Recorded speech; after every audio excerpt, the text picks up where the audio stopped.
This is Tim O'Brien in Seattle. It's November 11th, 2025. We're going to talk about quantum computing and some of the hype cycle that we've witnessed over the last month. But first, we're going to cover today's news. The lead story is the Linux kernel is looking to, quote, bite the bullet and enable Microsoft C extensions. This story comes to us from Michael Larabelle on a site named Phoronix. The Linux kernel development team is preparing to enable Microsoft C extensions globally for the first time in the kernel's history. According to Michael Larabelle at Phoronix, 2 patches have been queued into the kernel's build system development tree that would enable the FMS extensions compiler argument everywhere when compiling the Linux kernel. This change, which will likely be submitted for Linux 6.19 kernel merge next month, represents a significant shift in policy, and it's one that Linus Torvalds himself has endorsed. These compiler options allow GCC to use non-standard C constructs typically found in Microsoft header files. Now, this is something that's been proposed and rejected multiple times a year, with kernel maintainers deciding that workarounds were, quote, not too awful, and maintainers resisting introducing another compiler flag. But as Rasmus Valemos argued in the patch submission, Linus Torvalds suggested the kernel should just, quote, bite the bullet and enable it once and for all. That way it becomes available whenever a use case turns up without each individual case having to justify it. And as reported by Michael Larabelle from Phoronix, Linus chimed in and doesn't appear to be against the change, which means that we'll likely see Microsoft C extensions enabled in Linux 6.19. For more information, see the links in the show notes. For today's security story, Runk container, escape vulnerabilities patched. So this is from Edward Kovacs of Security Week. Multiple high-severity vulnerabilities have been discovered in Runk, that's R-U-N-C, the open-source container runtime that serves as the default runtime for virtually all Linux container stacks. Docker, Kubernetes, Containerd, and CRI-O. According to Edward Kovacs at Security Week, these flaws are tracked in 3 CVEs, and they could allow attackers to escape container boundaries and gain unauthorized access to the host system. Now, while Kovacs is reporting that these were moderate, rated 4 on a scale of 1 to 10 in terms of severity, I checked some of these CVEs directly, and one of them weighs in at an 8.4, so it's a highly critical bug. Alexa Sarai, who helped discover the bugs, explained that the attacks involved tricky manipulations of mount points and symbolic links during container startup. And by exploiting how Runk binds /proc in special files, an attacker could trick Runk into writing to the host's file system, for example to the /proc/sys kernel interfaces. This can lead to full host compromise or denial of service. Essentially, containers can escape their containment. Now, container escapes are one of the most serious security issues you can imagine in a containerized environment because they break that fundamental isolation. If you can get access to the host system, you can basically do anything you want. Denial of service attacks, remote code execution, persistent access. Given the severity and widespread impact, security teams should immediately update everything that's related to containers. Docker, Kubernetes, Containerd, CRI-O, any other system that uses Runk. Don't wait, you should patch it right now. Today's Weird Bucket story comes to us from Ben Goldhaber of Gold Takes. It's a Substack. Unexpected things that are people. Ships, rivers, corporations, and Hindu deities all share something in common. They're legally considered people. According to Ben Goldhaber writing on Substack, ships have long been accorded limited legal person rights, primarily so that they can be impounded and their property seized if they cause damage while docked at a foreign port. Medieval courts arrived at this practical solution because the ship's owner might be 1,000 miles away, so the ship itself becomes the defendant. In the U.S., corporations have been recognized as legal persons since the early 19th century, allowing them to enter into contracts, sue and be sued, and exercise certain constitutional rights. So corporations aren't just made of people, they are people themselves. And Ben Goldhaber writes about how this has shaped modern business law, and it sparked ongoing debates about corporate rights versus responsibilities. But now it's rivers. In 2017, the New Zealand Parliament passed legislation granting the Whanganui River legal personhood with, quote, all the corresponding rights, duties, and liability of a legal person. This act resolved a lawsuit extending back to the 1930s, where the Maori tribe claimed that steamboat industry and mineral extraction were degrading the river, which they view as an ancestor. The New Zealand Parliament granted $80 million for river restoration, $30 million for forward-looking fund, and appointed 2 custodians, one from the government and one from the Maori tribe, to represent the river as a person. The act describes the river as, quote, an indivisible and living whole, comprising the Wanganui River from the mountains to the sea, incorporating all its physical and metaphysical elements. And also in Indian law, Ben Goldhaber writes about how Hindu deities are considered, quote, juristic persons. They can own land, and they can defend their interest in court, a status that stems from the British colonial administrators needing to determine who owned vast temple properties. That's definitely a weird bucket story. For more information, see the link to Ben Goldhaber's analysis on Substack in the show notes. More news from today. A Chinese electric vehicle maker, XPeng, unveiled a humanoid robot that moves so naturally they had to cut it open on stage to prove no one was inside. According to Live Science, the company's Iron Robot demonstrated such lifelike movements at XPeng's AI Day on November 5th that skeptics questioned its authenticity. This prompted a dramatic demonstration of its internal mechanical structure. It's worth noting that Tesla is also working on a humanoid Optimus, and other Chinese companies have robots too. This race appears to be on. For now, the main takeaway is the video, and you can see the link in the show notes. A robot that moves so naturally it fooled people. We're definitely entering into an uncanny valley now with humanoid robots. OpenAI and Anthropic are reportedly in talks with the U.S. government to share their AI models for national security applications. According to Reuters, the discussions involve providing access to their most advanced AI systems to help government agencies with cybersecurity, intelligence analysis, and defense applications, while maintaining strict security protocols. That's the technology news for November 11th, 2025, but I wanted to cover a news story that I keep on hearing about how Google has really made a huge breakthrough in quantum computing. You saw it announced by The Guardian, by Reuters, and Live Science about 2 weeks ago, and I noticed something that was a little concerning. I'm going to talk about how the journalism in this case gets technology a little wrong, and let me explain what's actually happening. So this is going to be a longer coverage of what's not necessarily today's news, but a story that you're hearing a lot about, along with some analysis. So the title of this section is The Quantum Confusion and When Tech Journalism Fails. And the sources for this are the Google Quantum AI blog, Nature. I've looked at a lot of the coverage around the Quantum Echo story that broke in October. And the thing that I noticed is a lot of the journalism, a lot of the reporting tended to conflate things that had been previously announced as new. So Google has this Willow quantum chip, and that's making headlines today, but nothing actually happened with that chip this week or 2 weeks ago. And the reason I bring this up is because people keep on saying, oh, did you read the Google story about how they solved error correction? And they did make some improvements in error correction, but that story is about a year old, maybe 2. The timeline is this. There's a Nature paper about error correction and logical qubits that Google published in February 2023. And that's 3 years old. And that paper describes a novel approach to creating, quote, logical qubits, which are collections of physical qubits, and finding ways to reduce error. So we have a 3-year-old research, and that's repackaged as Willow in December of 2024. Now I want to be clear. Google has made advances in this technology, and they are impressive. I don't want anyone listening to this from Google to think that I'm questioning what they're doing. This is important work. But I think it's also important for us to call out that this is peak quantum hype. I don't blame Google for this. I blame journalism, or the lack of journalism. There are no technology journalists that fully understand quantum computing. And that's maybe too high a bar to expect, because even the people practicing quantum computing, a large percentage of them do not understand how it works either. And it's a good time to bring up a famous Richard Feynman quote. He said, I think I can safely say that no one understands quantum mechanics. And another quote from him, quantum mechanics describes nature as absurd from the point of view of common sense, and yet it fully agrees with experiment. So I hope you can accept nature as she is, absurd.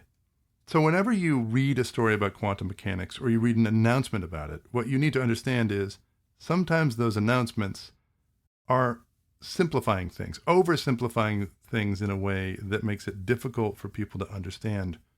So what I'm going to try to do this morning, aside from chiding journalists for not doing a good job covering quantum, is try to add some context and try to explain a couple of the things that make Google's work a little bit different, things that we should be paying attention to. First, I'll describe what's the paradox of quantum computing. Quantum computing has faced this fundamental problem. Adding more qubits typically increases errors because quantum states are incredibly fragile. Willow appears to have cracked this problem. Julian Kelly, Google's director of quantum hardware, they have this concept called logical qubits, which I'll explain later. And they scaled them from 3x to 5x to 7x squares. These are squares of physical qubits, and they're grouped together to form what's called a logical qubit. And every time they increase the size of these qubit arrays, they cut the error rate in half each time. So they achieve exponential error reduction. And that key innovation centers on achieving coherence times that are now approaching 100 microseconds. And that's from last year. And I'm going to do something that no one covering quantum ever does, which is explain what coherence is. Coherence is the amount of time a qubit will maintain its quantum state. And that's critical because quantum operations must complete before decoherence destroys the information.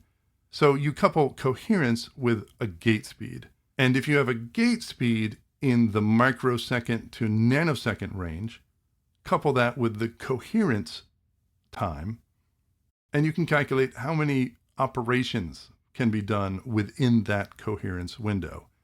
So when you're talking about a quantum computer, you're really looking at that. You're looking at the coherence time, 100 microseconds, and the gate speed. Those two things together will decide what you can and cannot do with a qubit. So the Willow chip features 105 qubits with an average connectivity of 3.47. So what that means is each qubit is connected to 3.47 other qubits. And they have innovations on tunability and calibration that allow precise control of quantum states. And this is related to how logical qubits are calibrated, how they measure error. And if you read the paper from 2023 in Nature, you'll find more details, and they might confuse you because it's quantum physics. So by its very nature, it's confusing and somewhat overwhelming. But what they do for a logical qubit is they measure error during some initialization or startup phase. And they're able to capture that error rate or that initialization expectation in order to understand if an error had occurred. And really what they're doing, the innovation that you're seeing here is instead of having a physical qubit and being gated by the lifetime of that, they have a collection, a square of qubits that are related, and they call this a logical qubit. The lifetime of a logical qubit is longer than the lifetime of a single physical qubit. The coherence is extended. That's my assumption. But I also want to reiterate, I'm not going to make some joke about Schrödinger's cat and say it's simple. Read the paper. I really would encourage you to read the paper. It's interesting, and you can come to your own conclusions. But it's also important to note that that Willow demonstration, that doesn't demonstrate computational speedup or solving any actual problem. It simply demonstrates that they have their mind around ways in which to solve error correction. But in some reports, I saw that the error rate was modestly improved. Say it was 2.9% versus 3.02%. So it all remains to be seen. What was actually achieved? Where are the source numbers? Where's the proof? I also want to explain, again, what's a logical qubit. So think of sending a message through static. Instead of sending the number 1, you might send it multiple times, like 111. And if noise flips one of those bits to 0, like 101, you can still recover that original by a majority vote. Now, this is a dramatic oversimplification of the Nature paper, but a logical qubit is the quantum version of that. Instead of storing quantum information in one fragile physical qubit with a low coherence, you spread it across many qubits that are interconnected. They're working together. In Google's surface code, they arrange these physical qubits into a square grid like a chessboard. So for their distance-5 code, that's 5x, 25 physical qubits, all working together to encode just one logical qubit. The clever part is that they can detect errors without measuring the data directly, and that would destroy the quantum state. That's Heisenberg's uncertainty principle in action. They use, quote, measure qubits between the data qubits to check parity. They're essentially asking, is something wrong in this neighborhood, without looking at individual quantum states. So when a cosmic ray hits and flips a qubit, the parity changes, alerting the system to fix the error. The breakthrough from 2023, when Google scaled from 3x to 5x grids, errors dropped from 3%, 3.028%, to 2.914%. And so that was a 4% increase in error correction. Now that's modest, but it did prove that adding more qubits could reduce errors if it's done correctly. And again, that's a breakthrough. But imagine a Reuters headline that's like error correction from 3.028% to 2.914%. This is going to change the world. It actually might change the world, but it doesn't have the same impact. And if you watch that video from a year ago, it's impressive. They ran the random circuit sampling tests, and that's literally a benchmark for quantum computers, but it's not a benchmark for any actual practical application. But again, I'm not trying to take away from quantum computing. I think it is an important thing to research. It's making progress. But the random circuit sampling, or the RCS benchmark, is really just there to prove that a quantum computer works. It's not an actual application.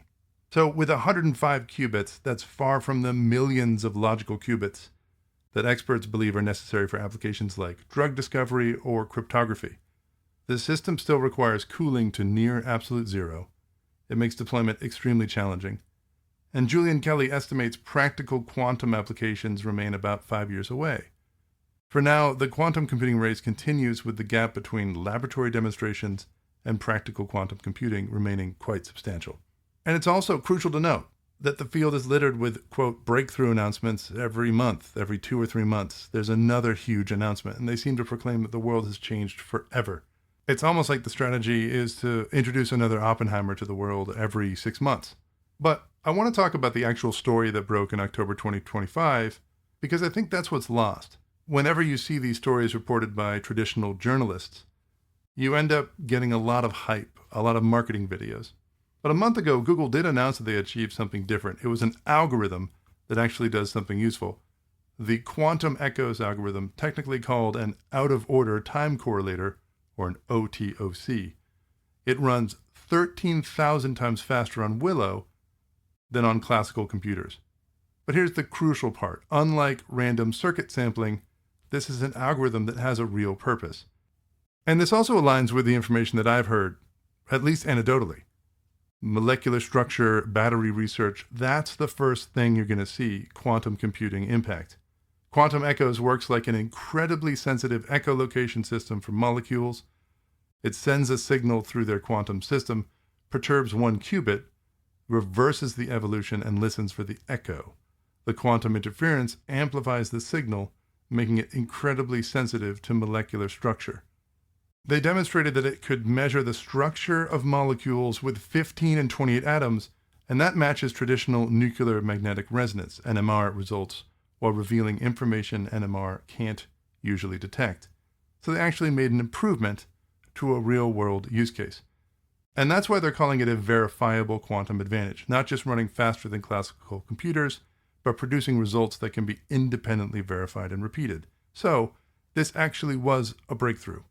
The Nature paper on quantum echoes was published on October 22nd, 2025, and it shows that this could eventually enhance drug discovery and material science.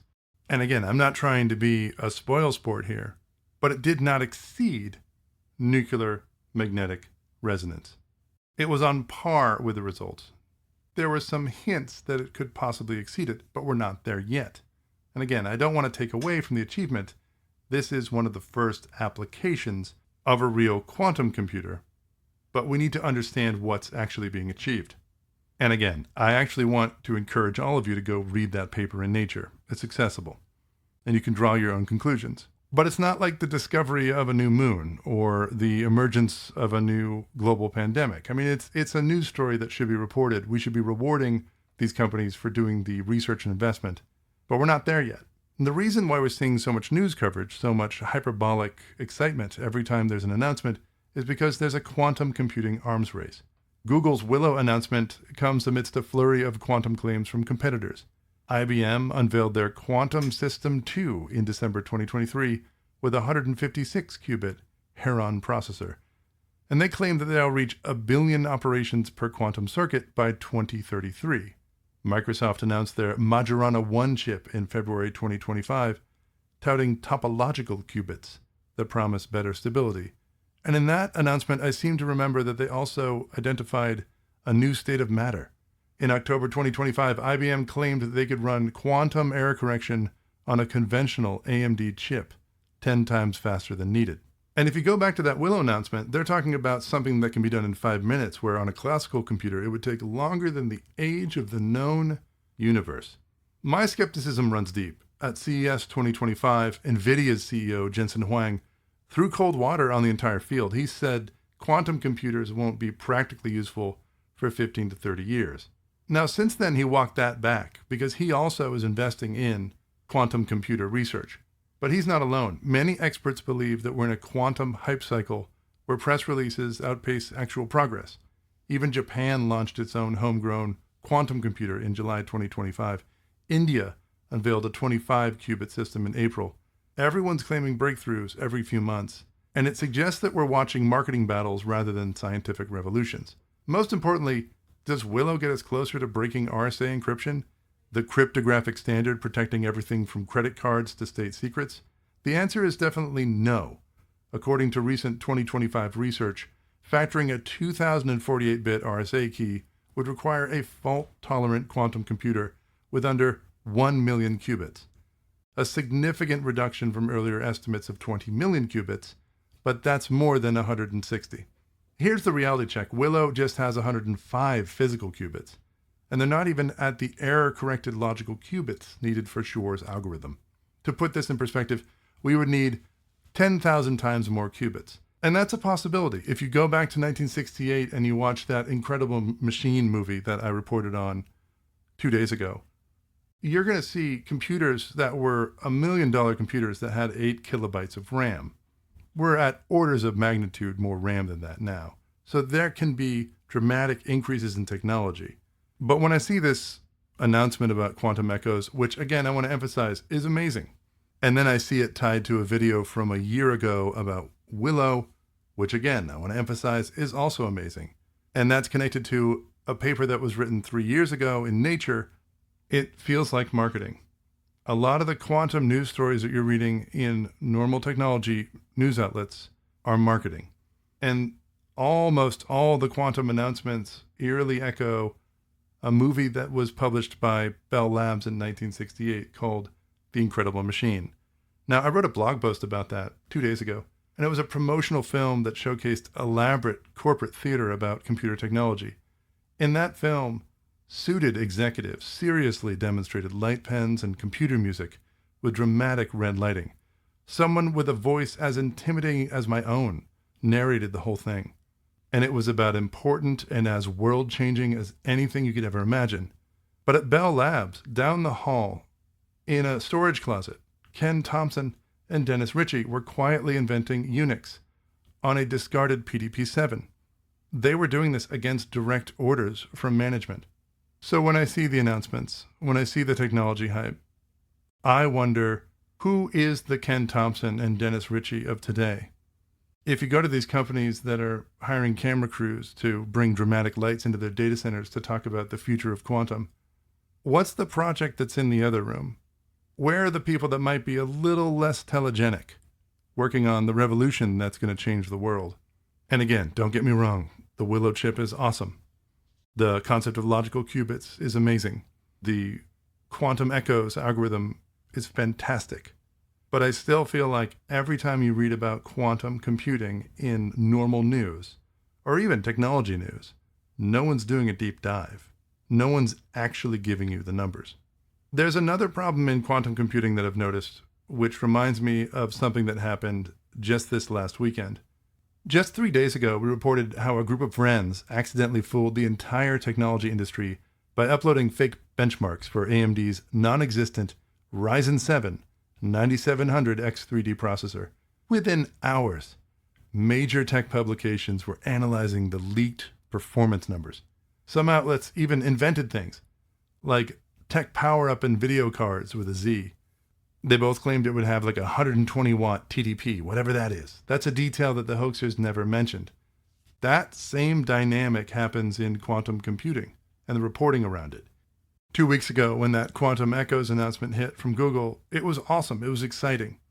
But it also recycled the Willow video. It recycled the paper from 3 years ago. And I heard a couple echoes myself. People were like, oh, have you heard that Google has solved error correction in quantum? And it's like, no, that's not actually what happened. Google made a slight improvement by using logical qubits. And it is a highly technical and scientific story to report. But a lot of the reporting was, here, click on this. Everything's about to change. I can't decide if that's just journalism trying to get more hits, more ad revenue, or just a function of the fact that this story might be too difficult to really cover. But it's that same echo chamber that allowed a bunch of kids on Reddit to create an AMD processor that didn't exist. It's that same echo chamber. Outlets are copying each other.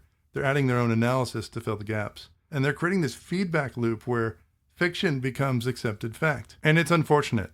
It's unfortunate because this push to just get a story out to cover technology, or this idea that we're just going to employ people to publish technology stories that are essentially parroting whatever announcement press release comes out on a given day, that actually has a real impact on the industry.